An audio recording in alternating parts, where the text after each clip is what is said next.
Taylor Swift. Is she an earth angel or is she a frozen ice queen? Let's see what the cards have got to say about Taylor's love life, what motivates her, what the future holds, and where her happiness might lie. Stick with me for the next half an hour as we deep dive into the life of Taylor Swift. Hello and welcome to the Sky Spirit channel. So today we're going to have a look at the life and loves of Taylor Swift. I'm going to use a Celtic cross spread and I'll be laying my cards out so that you can follow along and so that you know I'm not making it up. So you'll be able to see the cards and you'll be able to look up the meanings, because I use pretty much a traditional interpretation base, of course using intuition to weave that narrative between the cards in order to make that story that's the rich tapestry of somebody's life. So without further ado, let's give these cards a quick extra shuffle. I have been shuffling them off screen as well, so I always shuffle thoroughly, and so should you. So let's lay these cards down for Taylor Swift. So I'll put this other screen on so that you can see the cards as they go out. Let's go for it. Taylor Swift. Okay, so this is the position of the sort of current situation and the challenges that are going across that current situation. We then have the past. Oh, that's off screen a little bit. Let me adjust this. So we've got what's behind, okay? The crowning issue. We have, I might need to move these over. This wasn't very well planned, was it? We have the recent past, the present, and the future that's just around the corner. How Taylor sees herself and how she feels about herself, her position in life at the moment.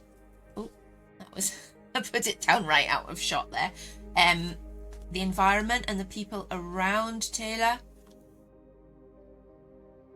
Taylor's hopes and fears, and a final outcome.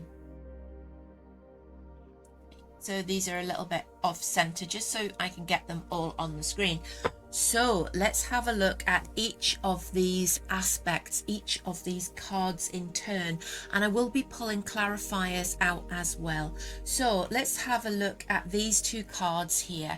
So what I've got is the Ace of Swords reversed and the Wheel of Fortune.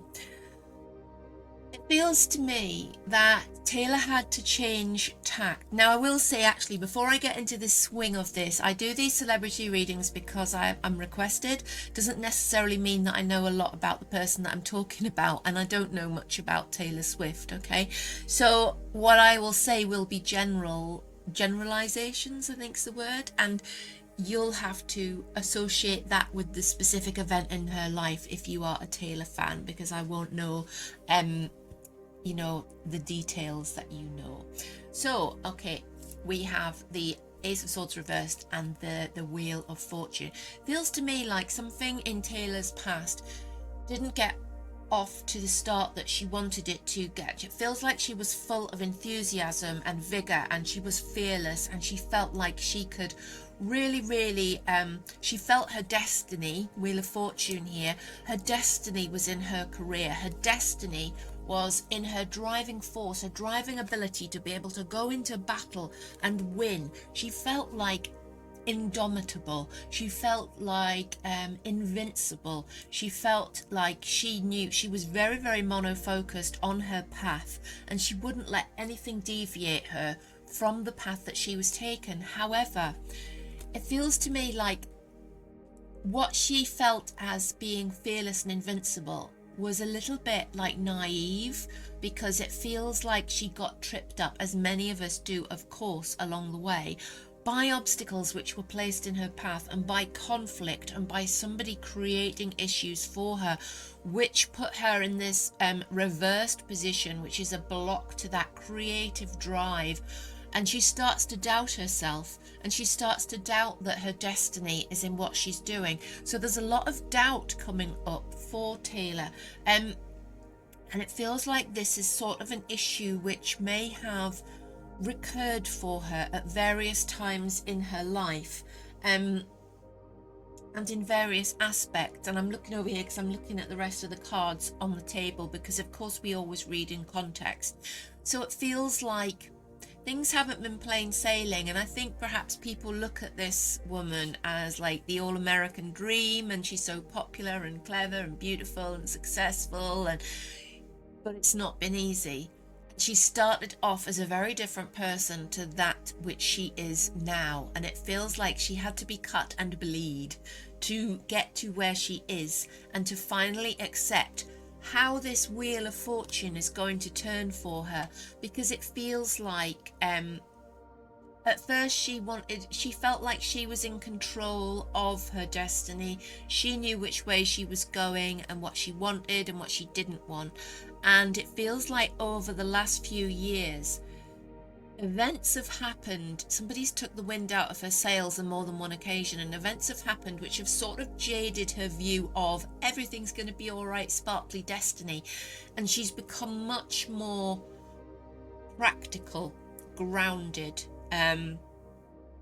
much more manipulative, but not in a bad way. It feels like she was lacking that edge almost to start with, because she was so single-minded that she wouldn't have thought that she needed to be manipulative with people, because she felt that they shared her vision. But I think she understands now that that's not the case, and that the wheel of destiny, the wheel of fortune, often needs us to keep turning it, and often needs to be steered, because we can have something with wheels but it just goes straight down the hill. We've got to also be able to drive that vehicle, to drive the chariot in the right direction. And it feels like she learned the hard way. Now, what I also have coming up in Taylor's, where should we go, past or overarching? Going to go for overarching first of all. Okay, so this is this position. Let's change the view again. This is this position up here, and it talks about the sort of overarching theme of the reading. If you look at this card here, we've got the 10 of Wands reversed. So this card means it talks about somebody who has a habit of taking on a lot themselves, right? But it's like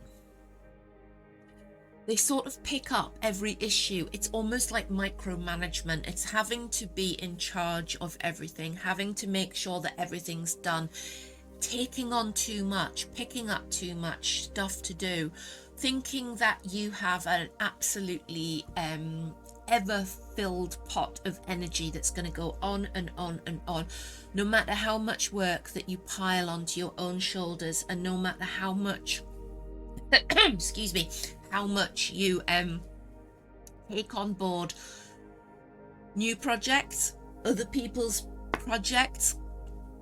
I've got a frog in my throat. Sorry. Other people's issues and problems. So it's like you carry other people's problems under the influence of this card. So it looks like Taylor is the kind of person who is a workaholic, doesn't know when to put things down and rest, just buzzes from what she does, but she thinks she constantly needs to be doing. And there's a very clear indication here that a lot of the problems, I'm going to pull a clarifier here. Okay, couldn't be clearer. A lot of the problems in her, sorry, it's to turn over the screen again, and I've pulled the Ace of Cups as a clarifier with that 10 of Wands reversed. So a lot of the problems with her emotional life, and especially with the beginnings of her relationships, they've had roots in the fact that she is doing too much and taking on too much, and it's this workaholic. But not just workaholic, it feels like her whole life was her work. Yeah, there was no room for anybody else, and she needed to put down some of that in order for new relationships to flourish, and she wasn't able to do that. And it feels like this is a recurring theme in Taylor's life. It's like she's all or nothing, and when she's working, it's all for work, and if there's no room for anything else or anyone else, and that has been just how it has had to be. However, what we also have here is, in the past we have, and this is probably what started how the energies are today, we have this 8 of Cups. The Eight of Cups is a card it's a beautiful card, in fact. You have a look at the image on this card. It is a man who has walked away from his cups, even though some of them are still, in fact, all of them are still standing full. And he crosses over to climb mountains, to walk off into the sort of distance. Now, what this symbolizes is that Taylor had to make a very, very important decision and walk away from something that was very lucrative to her, that she could have stayed doing for a long, long time. And so she took a risk in doing it. She took a risk in walking away from somebody or something, leaving a lot of almost herself or a lot of her things that she had worked for or with behind. But nonetheless, she turned her back and she's walked away. Now, what this indicates, when you see mountains in tarot love mountains. And it's because when you climb a mountain, it's really challenging. Yeah, it's a challenge. But then you get to the top and you look back on your decisions and you look back on your life with this new perspective, with an objective viewpoint from above. So you're not tied into the moment. You can look at it and it's like looking at somebody else's life.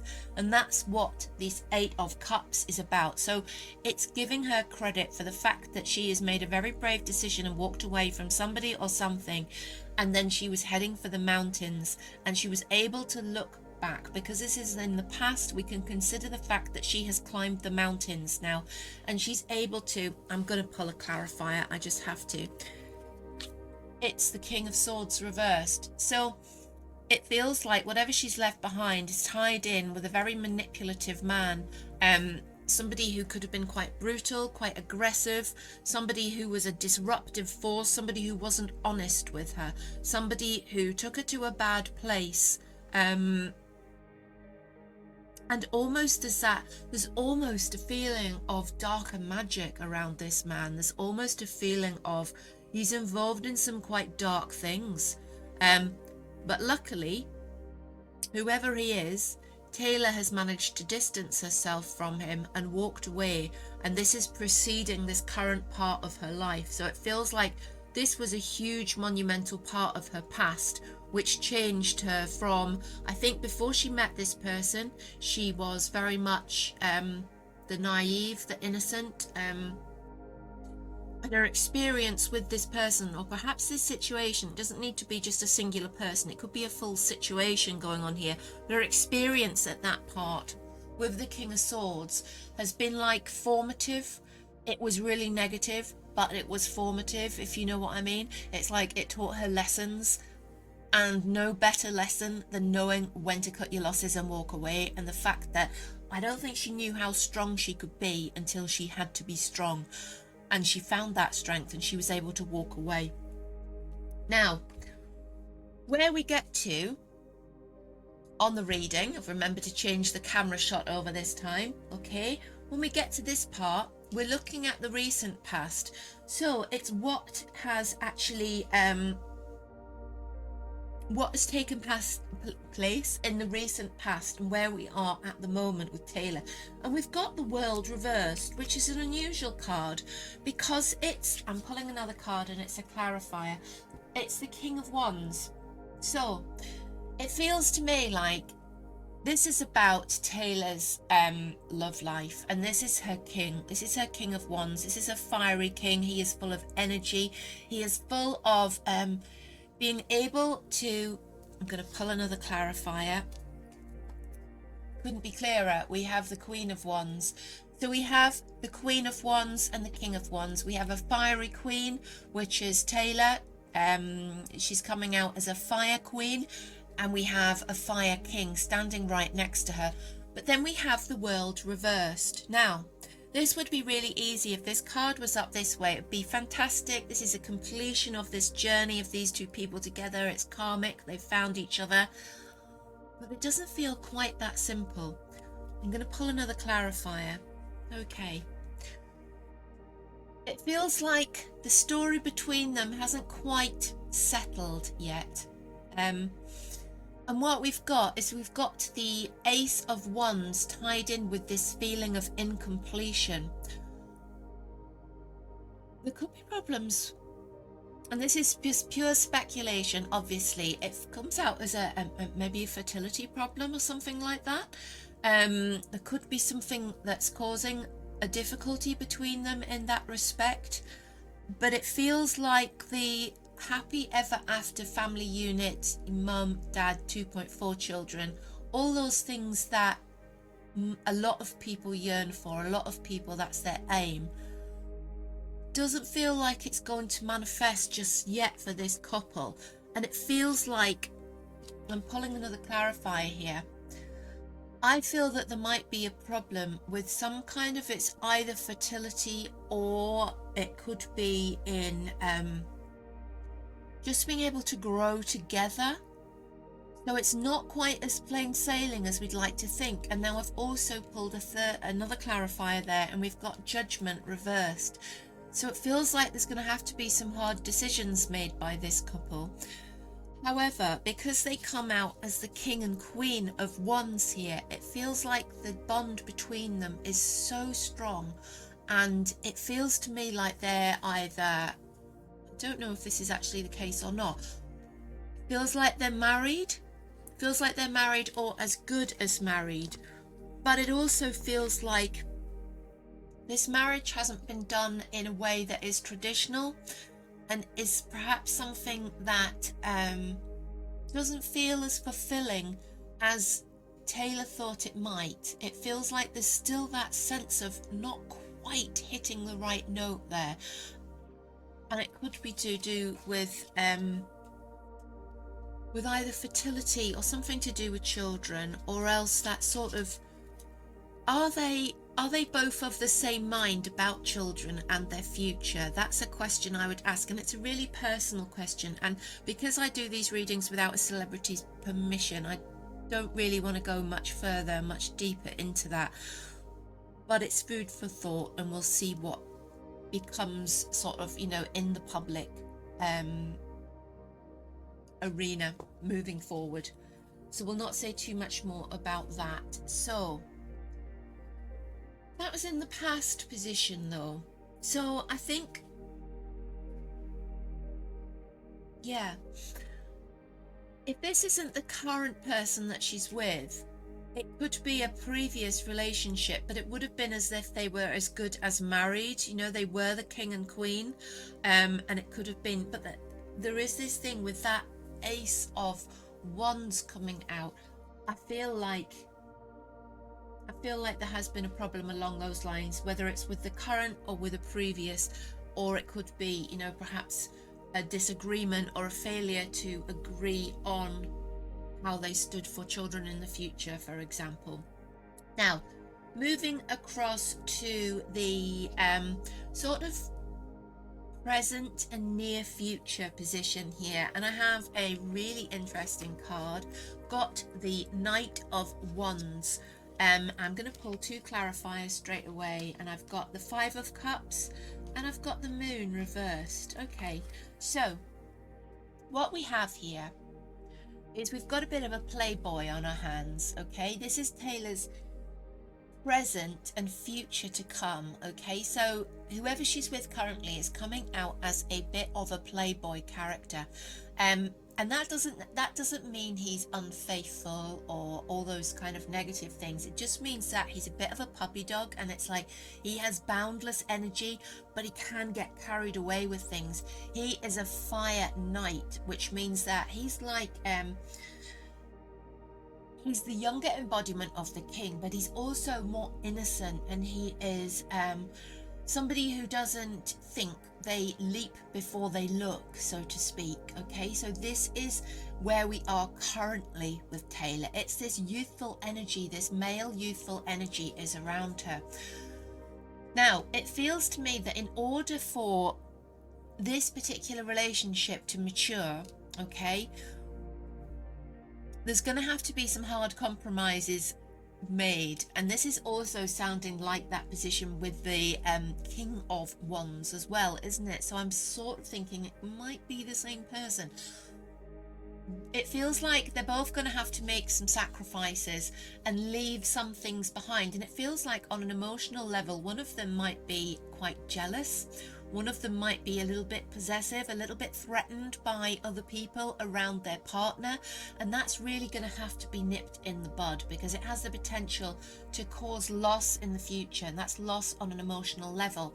It feels like those insecurities could be quite rooted deep in whoever it is however it is either Taylor or her partner's psyche.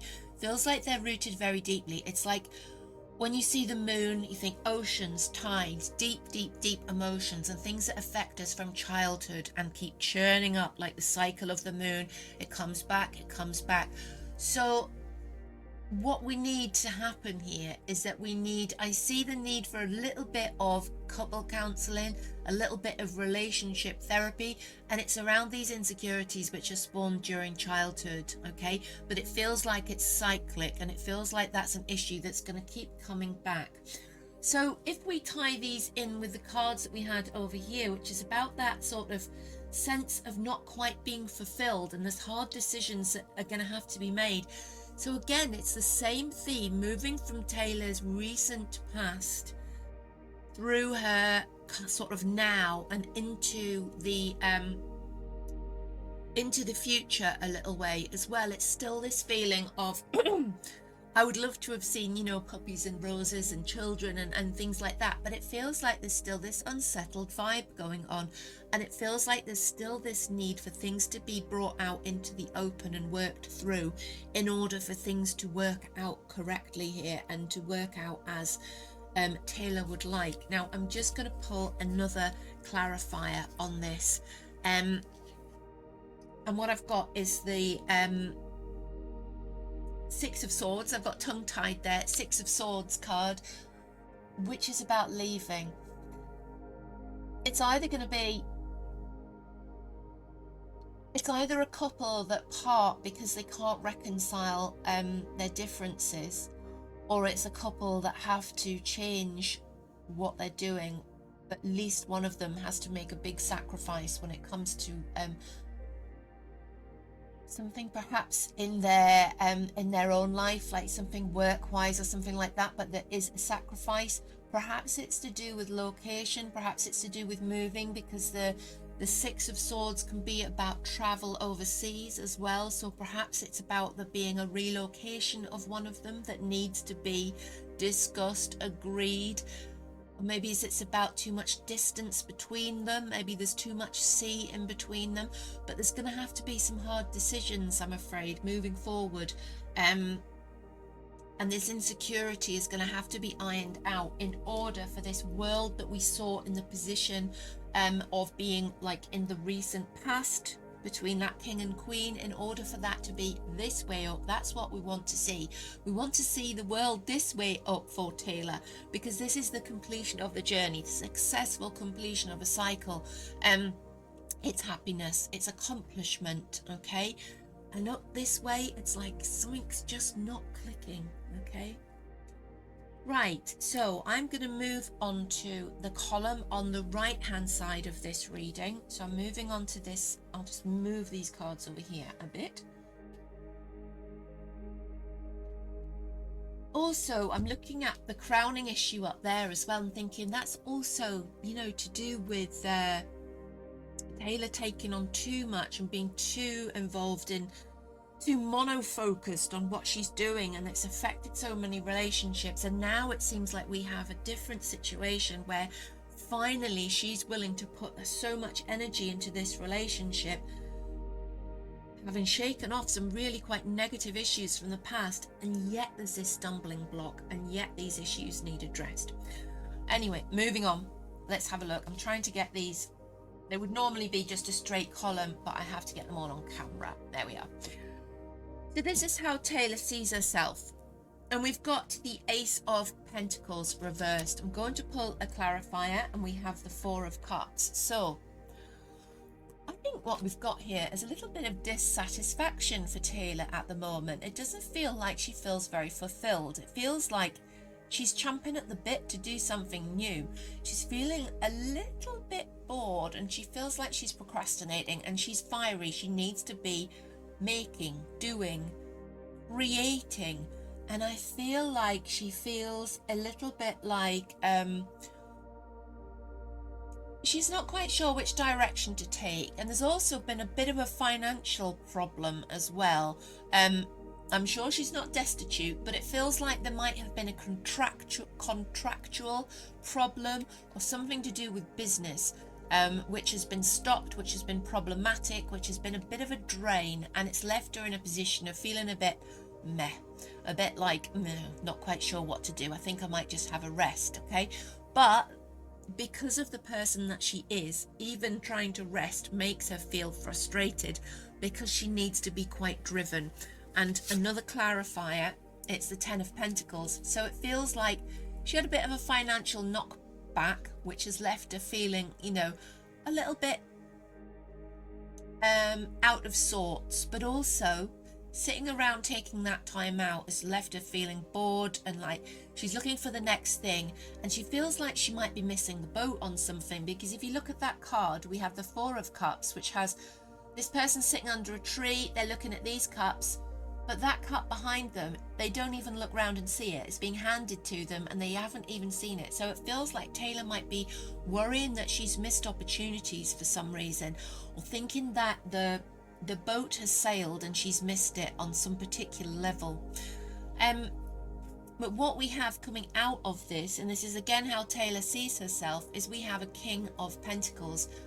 So I feel like what Taylor does in order to prove to herself and to those around her that she is in control is that she has learned how to be quite practical and how to knuckle down and how to get into the driving seat of her business. It's like she wants to be the King of Pentacles. She's the person in charge of the accounts. She's looking at where the pennies are. She's looking at where things have gone wrong financially, or where in the business isn't earning as much. So it feels like whenever she starts feeling a little bit out of control, she puts this crown on, puts herself into the driving seat and takes up the reins herself, and that's how she gets herself through these negative times. So she's aware of that and she knows who she is in that respect, and she can be quite shrewd, and she doesn't take any crap of people. And I think that's something that she's had to learn to do, because it comes out later for her. It's that as if she had her fingers burnt so many times that it's like nothing gets past her now, yeah? But she likes to be in control of her own ship, and then she knows in which way to sail, okay? Moving on to look at the next card. Before I do that, if you're watching this recording, take a minute to tell me in the comments where you're watching from. That's just for my own interest, because it's interesting to see where everybody's watching from. So I digress. Coming back to the reading then, let's have a look at the card. The next card here, this is the card of her environment. I'm going to pull a clarifier here. How interesting. What we have here, I'm going to pull another clarifier. Yeah, okay. That makes more sense. What I have here in this little triptych of cards that I have pulled is quite a contradiction. Because first of all, I had the Four of Swords reversed and then the Eight of Wands.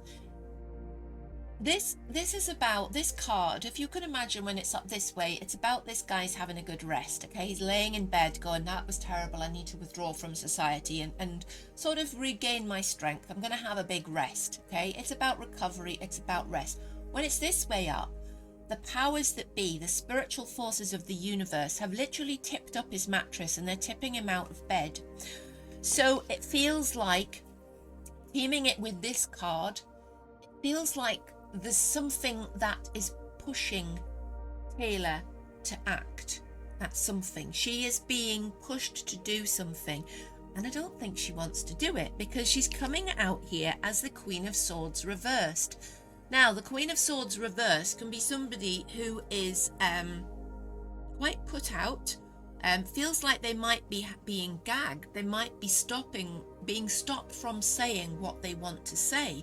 It feels like Taylor is well aware that she's being gagged in some way and she's being pushed into doing something and she doesn't want to do it, which is very interesting. I'm just going to have one more clarifier because I love a clarifier. So, okay. And we've got a 5 of Swords. Now, if you look at this card, it's about conflict and it's about winning the conflict. So I feel like she could be involved in something legal, or there could be a conflict, even if it's outside of courts, okay? And she's being pushed into this conflict. She's being pushed into doing it, and she feels like she's being gagged, which is why she's having to undo that gag and speak up. She's going to win at this situation. However, it feels like it's going to be something which is quite arduous, exhausting to deal with, and it's like she just doesn't need this at the moment. It feels like it's a battle that she knows she's going to have to fight, but she doesn't really want to. It feels like, is this worth it? Do we need to go through all this again? Okay, so it feels like a real combination of, well, not a combination, I guess, like a message of being forced into action, okay, being forced into doing something quicker than you would want to, it taking your power and feeling gagged, feeling like you are having your voice taken from you. So you're forced into taking action and then you're forced into battle. You win that battle, but it takes a lot out of you. Should we have one more clarifier? Yes, let's. It's a good outcome card for Taylor though, because she does win this battle. There's that card. There's our 5 of Swords. So it's a battle that she wins and it seems to take it out of her, but she emerges as the Queen of Cups. So she comes into this battle as the Queen of Swords reversed, negative, feeling that her voice is being taken from her. And once it's over, once it's finished, she feels more emotionally fulfilled. Now, I'm saying this could be a legal battle. Doesn't necessarily have to be in the courts though, but it does feel like somebody's pushing her into something and making her feel like she's lost her voice. So it feels like she has to battle back. She wins, but she doesn't like this. She doesn't like being in that position that she's had to go into battle, but she does emerge as the Queen of Cups, which is somebody who is more emotionally fulfilled after the situation. So again, she learns from it and she emerges almost as a changed version of herself. So it feels like there is a transformation on the cards for Taylor, and it feels like it's very personal to her as well. I'm pulling another clarifier and I'm getting another Queen, and it's a reversed Queen of Pentacles. So in this one position of this reading, I've got 3 queens. So this is obviously really, really important, and it's about Taylor's environment, about her life, about those around her. And I'm seeing that there's a lot of, she might emerge from this period of her life having had to leave some friends behind, okay, having had to go through some battles which she never wanted to fight, but she does emerge victorious, and she does emerge in a better position. But I do feel it won't be financially, it's not a financially great time, okay. Obviously, you know, she's not going to be destitute, I'm saying that again, but there are these financial problems tied into this little dispute here, which I'm seeing, and which might mean that she has to leave some people behind, and good riddance to them if that's the case as well.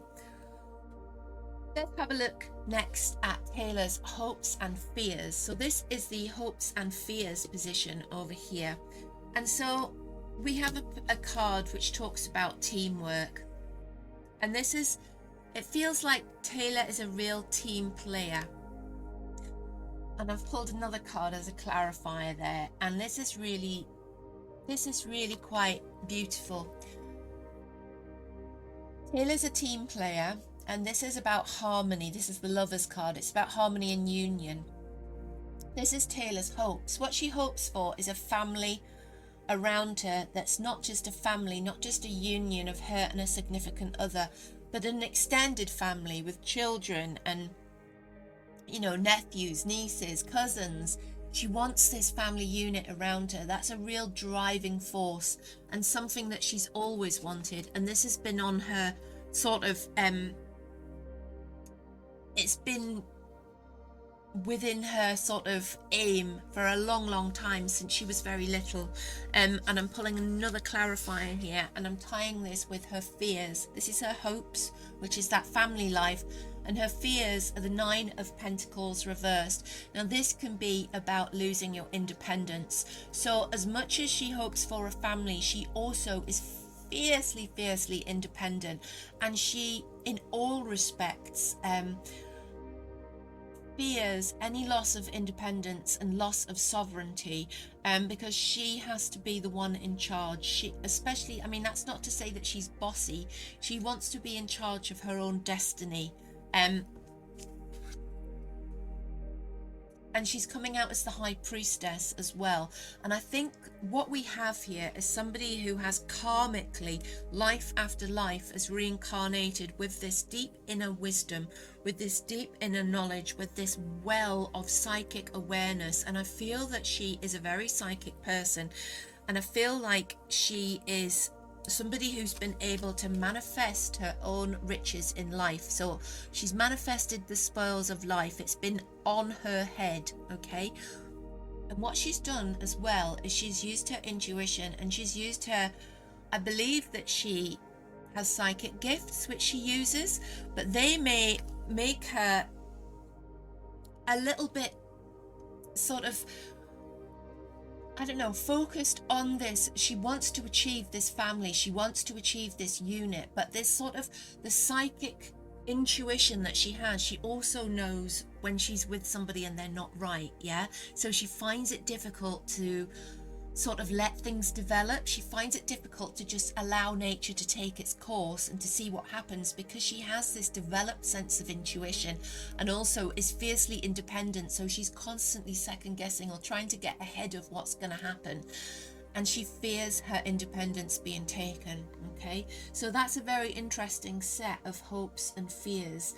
She's like a dichotomy here. She's coming out as so independent, and yet she so wants to be involved with somebody else. Let's go on to the outcome card here, because this is a bit of a tricky one. So what we have here is, as an outcome card, we've got the Tower reversed. So basically, I'm just looking at my cards here because I'm going to pull another clarifier to go with my Tower reversed. And what I've got here is the Fool. So putting these two cards together here, I think what we're being told, Taylor Swift is the Fool, and that doesn't mean to say that she's foolish. It means to say that she has got where she is in life because she has this ability to start new things and to turn herself into a new creation and to step out boldly where other people fear to tread. Yeah, she's always had this optimism, carefree optimism. However, the Tower reversed there would say to me that it feels like she may be stepping blindfolded into a situation where the rug's going to be pulled out from under her feet in a little way. And let's see if I can pull another clarifier here. So what we've also got is the Star reversed. So it feels like, what I would say is that there's a really distinct warning here for Taylor Swift to be very careful about new business ventures and to take care about new projects of all sorts, okay? Because the Star reversed is like, this way it's your name in lights, it's the path that you followed was right, but this way, especially teaming it with that Tower reversed there, would say to me that the Fool needs to be extra careful with any financial or business projects that are coming along. Now I've pulled another clarifier here, and I'm only going to pull one more after this, I promise. But this is the 7 of Cups, and this is about dreams and fantasies as much as anything else. I think that Taylor might be, as much as she is such a super successful woman, okay, it feels like she's got a dream and she can be quite single-minded about achieving that dream. And this time she might need to listen to those around her before she just steps out into it, in order to avoid this kind of pitfall that Tower reversed. It's not as strong a negative influence as the Tower upright would be, so it feels like she manages to avoid the worst sort of fallout, okay? But it coming out with the Fool as it is, it's like it's a real tap on the shoulder to say, don't be hasty, don't be impulsive, don't sign up for to, with something business wise or even in your personal life too hastily, because it feels like it's going to lead to some kind of problem, okay? Something where you realize that the path wasn't the right one, you chose the wrong path. This can be avoided. Remember, nothing is set in stone in tarot, so it's quite possible to avoid this. But what we're seeing here with that Seven of Cups is that it's because it was a dream that she always had to do this. So it's something like, if you can imagine, you've always wanted to visit, I don't know, the Lake District, and somebody offers you a free ticket to the Lake District and you snap it up and it's a bus tour, but then you realize that the bus takes like 50 different stops in and goes over the mountains and goes down here and then it stops overnight, and you're like, this was like a gift I shouldn't have taken, even though I really wanted to visit the Lake District. This was a bad idea. But you can understand why you took that ticket. That's sort of what I'm getting here. It feels like it's something that Taylor's always wanted, but she needs to be very careful before stepping forward into taking on that project or taking on that person or doing something with somebody. So I'm hoping that potentially a Taylor Swift fan might be able to fill me in on some details and let me know how that relates to Taylor. In the meantime, I hope that you enjoyed that reading. If you did, please subscribe to my channel. Please share this with other Swifties or people that just like the tarot. If you've got any suggestions for well-known people that you'd like me to cover in these little tarot tells, then do get in touch. I love doing these readings. I did say please subscribe, didn't I? Please subscribe. You can also find me on YouTube live Monday, Wednesday and Friday mornings at 10:30 UK time, where I do a tarot forecast and also a live Q&A session, and you can perhaps even get a mini reading on there, all free. So please come along and join me. I would love to see you there. There's also a fantastic little community growing up there, and they'll make you feel very welcome, and it will soon become your most favorite place to stop in on a weekday morning. So hope to see you there. Have a fantastic day, whatever you're doing, and stay weird.